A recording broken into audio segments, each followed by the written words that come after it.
Hello everybody, this is Reza Durrani, Microsoft Business Applications MVP. Today we're going to look at Canvas app components. We're going to look at what are components and how we can use them when we build our Power Apps. So firstly, what are components? Components are reusable building blocks for Canvas apps that you can leverage as app makers whenever you come across a scenario wherein you want to build things that are going to be reusable. For example, header controls, navigation controls, or maybe a scenario which needs to be replicated across apps or maybe across different screens within the same app. So anything that comes across, any scenario that you come across that requires reusability, you need to think about Canvas app components. So let's look at how do we utilize components in our apps. So in this scenario, I'm going to go ahead and create a new Canvas app. And in this, I'm just going to pick the tablet layout. This is going to go ahead and create an app for me. And if you notice, immediately I see screens in the tree view. I see a new option right here called components. Now, recently components has gone into public preview. So any new app that you will create will have the components feature enabled. If you have an existing application, you may not see this components feature turn on. So if you need to turn on components, you need to go to File, need to go to Settings, Advanced Settings. And if you look at the experimental features, one of them is components. So one very important thing to note is that components are in preview, in public preview, so they will be enabled for new apps. Your older apps may not have it, so you have to go to Settings, Advanced Settings, and turn it on in order for you to see and use the new components feature. Components goes into GA in April 2020. Okay, so that's how we turn on components. Now how do we go ahead and start building components? Now if I switch over to the Components tab, you will notice right here I have an option to go ahead and create a new component. The moment I click on this, it creates sort of a canvas for me to create a component. First thing is always make sure you rename your components. And for this demo purpose, I'm going to create a very simple component because the goal here is just to give you a brief introduction into components. I will do this as a 3 or 4 part series where I will deep dive further into more complex components that we will build and I will share them. So for this scenario, we're going to build a very simple header component. Okay, so I'm just calling this header component, and all I have right here is just a simple canvas. Now in my scenario, I'm just going to create a simple header control, and normally the way you create a header control is you add a label, and maybe I'm just going to drag this across the size of my screen right here. I'm going to center align this. I'm going to add some theme colors to this, and let's say I increase the size of the control, and that's it. So this is my header component, right? It just has a very simple header. Now, first thing that you notice is the component has a height and the component has a width. Okay. Now, if I head back to my screen, okay, this is very important to understand. My screen has a width, right, which is maximum app.width and app.design width. This basically means that whatever the maximum size is of either the width of the app or the design width, and because I have selected the tablet experience, I have a defined width for my app. So if I go to File, Settings, Screen Size and Orientation, you will notice my height and width is defined right here. The width in this case is 1366 pixels and the height is 768. That's because I picked the tablet experience. I'm going to head back. Okay, so that's very important to understand that the screen has a width and the screen has a height. Okay. Now, in general terms, if I was to add this component to this screen, so let's go ahead and do this. For that, we need to go to Insert, and right here, you see a new option open up called Custom. And if I open this, I will see my header component right here. If I click on New, it will enable me to create a new component in this app. I can even import and export components. That means I can export components from this app and import them into other apps. We will talk about that later. So in this scenario, I'm going to go ahead and pick this component. Now, first thing you notice is that this component has its own height and width, and it does not fit perfectly within my app, right? You see the height is off, the width is off. Yes, I can drag this. Maybe I can drag the height up, but still it's not spanning across the width of the screen. And the reason is because if I head back to components and if I look at the width of components, it's 640 pixels, right? So what I need to do is I need to match the width of my component to be the width of my screen. Now I can hard code the value 1366, but there is a better way of doing it. And for that, you can use something called as an object in Power Apps called app. So if you do app dot active screen, that means what is app dot active screen? Active screen is the screen that is active where this current component will be placed. Dot width will give me the actual width of that screen. Okay. So now if I head back to screens and if I come back to components, you will notice that the width of my component has changed, right? I increased my component width to app.activeScreen.width. Now my label is still sitting at a width of 640 pixels. So what I can do is just drag this all the way aside, or I can change the width to be parent, which is my component dot width. So it will automatically be relative to the width of its parent, which is the component. Now talking about the height, if I look at the label has a height of 48 pixels in this case. So I'm going to go ahead and change the height of my component as well to be 48. So now I just get my component and I have a label which is just giving me a very simple header right now. Now if I head back to my screen, you will notice automatically it has adjusted itself. Why? Because the component is pointing to this component that I have created in the app. Okay. If I head back to the component and let's say if I change an attribute, let's say I change the background color to red. If I head back to my screen, the component also changes to red. That means I have built a component that I can reuse across all the screens within my app. So if I build more screens, let's say I add screen 2, screen 3, if I want to add the header, all I need to do is insert the header component. Same step here. Go here, insert, go to custom, add the header component. So I can keep reusing this component. I don't have to keep building this again and again and again within the same application. And the beauty is, if I need to make any change to this component, let's say once again, I'm going to change the theme. If I head back to my screens, all my screen components will follow suit because all these components are pointing to the master component, which is the component within my app.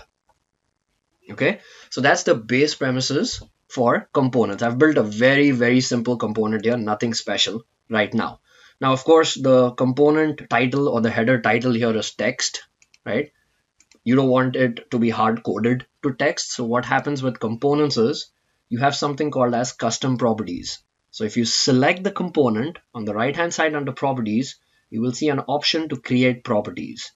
You can create input properties. That means you can send data into a component, and you can also create output properties. That means data can be taken from a component and given back to the calling screen. Okay. In this scenario, because I want the text, which is the header, not to be hard coded and every screen needs to tell me what the header is, I'm going to create a simple property called header text. Okay. I'm going to call this header text. There cannot be spaces in the name of the property that you create. You can give a description for it. I'm going to create an input property, and you can create these properties for various data types. As you can see, I will cover most of these in future series in my component video blog, but for now, I'm just going to pick text because I'm going to send text to my component, and I'm going to click on create.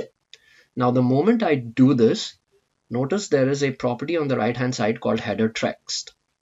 Also, if I select the component right here under properties, I will see header text. By default, it's called text. Let's say I'm going to rename or change the default header text to header text. This is simple, right? Just hard-coded header text. Now my label, the text property for the label within the component is hard-coded to the word text. I want this to point to the input property. So in order for me to do that, I need to call the component, which is header component dot I can pick any property. I'm picking the header text property. Now notice, because I picked the header text property, this one automatically changed to header text. Obviously, if I head back to my screens, all my screens will also show header text. Now, when I go to screen 1, header component, you see the property is showing up right here. It's called header text. Now, if I change this to screen 1, this will immediately change to screen 1. Why? Because it's the input property that I gave to my component. If I go to screen 2, I can change this to screen 2. If I go to screen 3, I can change this to, sorry, this is still screen 2. If I go to screen 3, I can change this to screen 3. So here is an example of a scenario wherein I created an input property. So I could take the title and I can put that on the label in my component, which in this case is a very, very simple header component.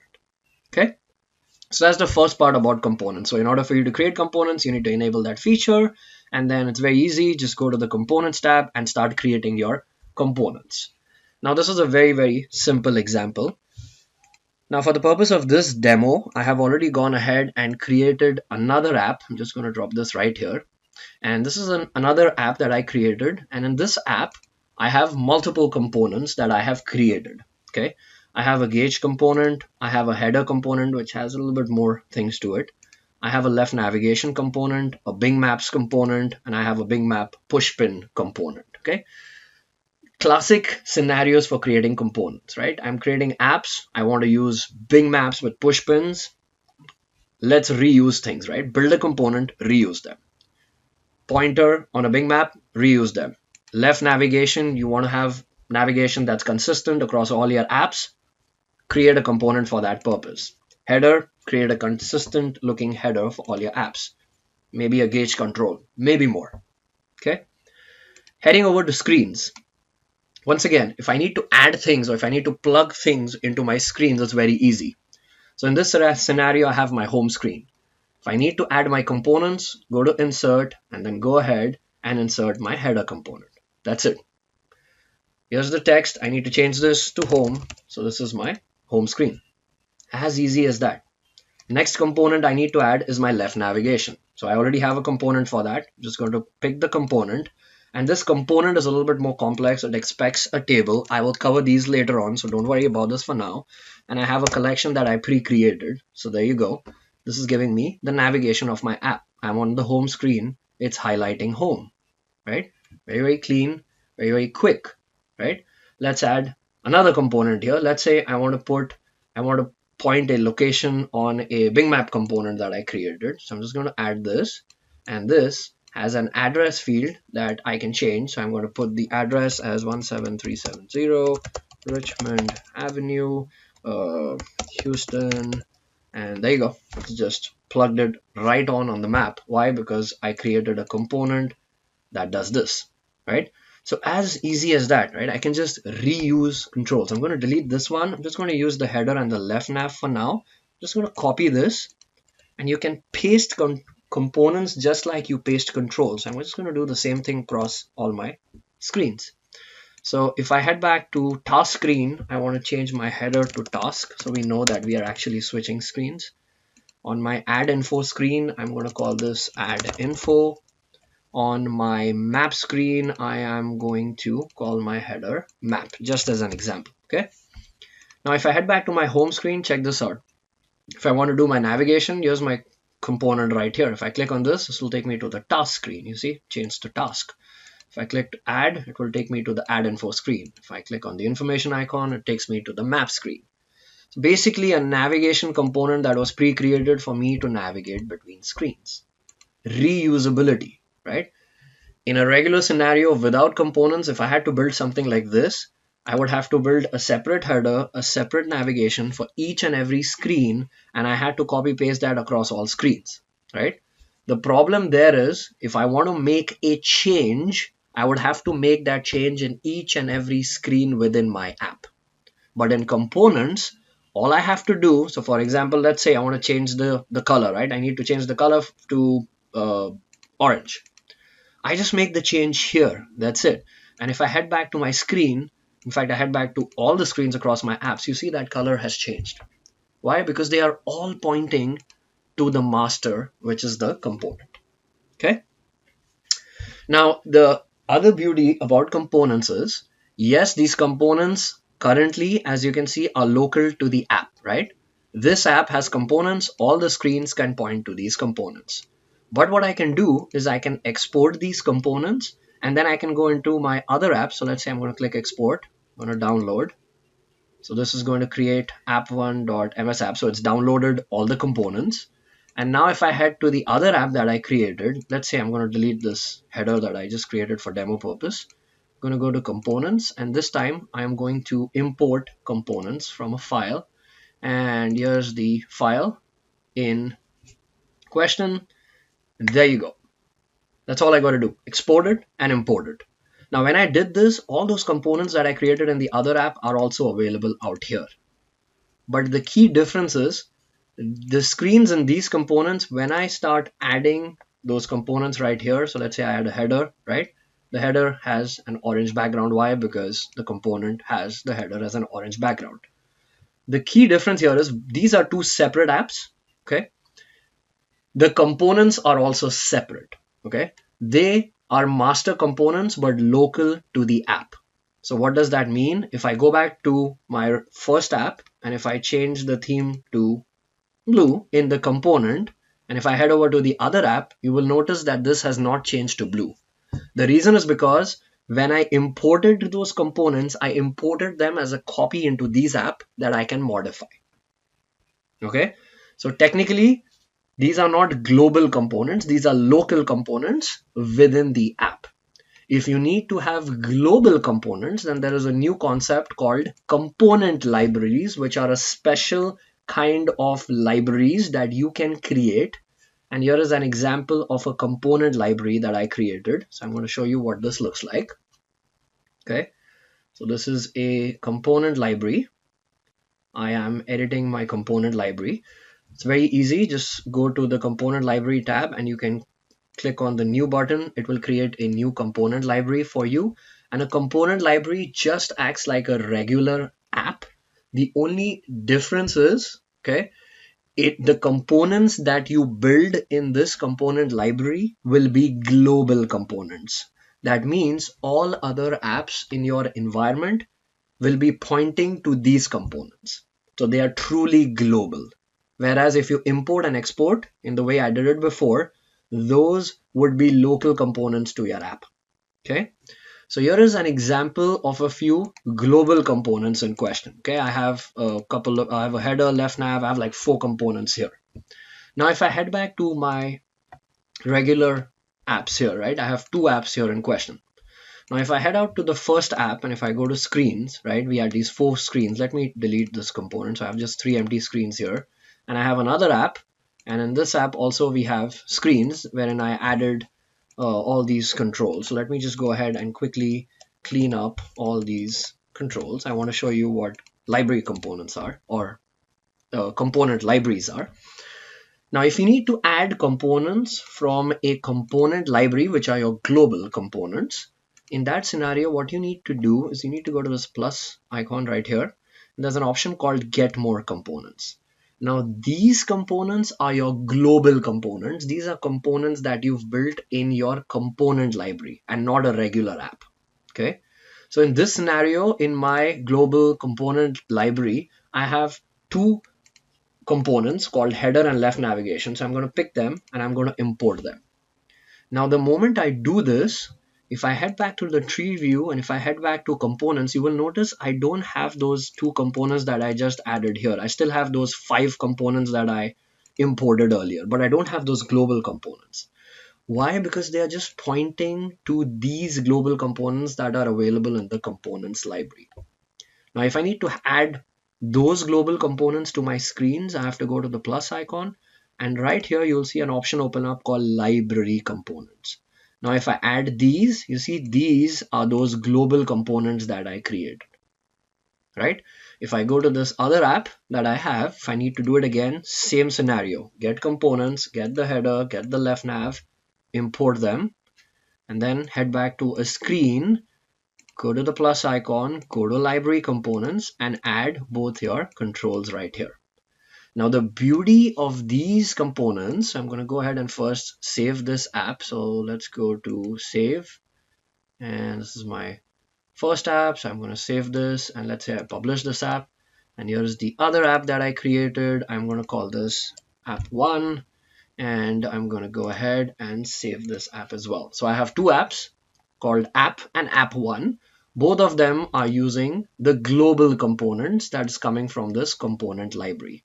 Now what I wanted to show here is that if I go back to my header component in my global component library, and this time if I change the theme, so let's say I change the theme to orange, and if I publish this global component, whenever a change is made as an app maker, when I go to these two apps, and because they are pointing to the global component, if I go to the plus icon again, right here, there's an option called check for updates. Now in this scenario, because I already have the app open, I have to check for updates. If I close the app and reopen the app to edit the app, it will automatically tell me if there is an update available for my component. Now, because I made a change in my global component, I changed the theme to orange. If I head back to my app, and if I click on check for updates, it immediately picks up that there was a change that has been made in my global component. If I click update, this will go ahead and make the change, accept those changes. So you see this has changed to orange. Same scenario in my second app. If I go here, right, and if I go and click on check for updates and hit update, it will automatically update. The beauty of all of this is both these apps are pointing to components that are truly global and are coming from the components library. And a component library is just a special kind of app in which any component that you build acts as a global component. Okay. So these are the basics of components right now. I just covered three things here: how to enable your app for component use. All you need to do is go to File, Settings, just a quick recap, Advanced Settings, and you turn on the experimental feature. You can create components by going to the Components tab on the tree view. You can build your components. These components will be local to your app. You can export them, import them in other apps, but those will be local copies to those apps. If you truly need global level components, then you need something called as a component library. For that, you go to Apps in Power Apps, click on Component Libraries, and create a new component library. In this scenario, any components that you create in a component library will act as global components. And within your apps, you can go to the plus icon, you can go to Get Components, and then all those components will show up right here, and you can start importing them. Okay, this was part 1 of my video series. I hope you liked it. Thank you so much, and do subscribe to my YouTube channel, and I'm looking forward to sharing my future videos on the component Canvas app component series. Thank you.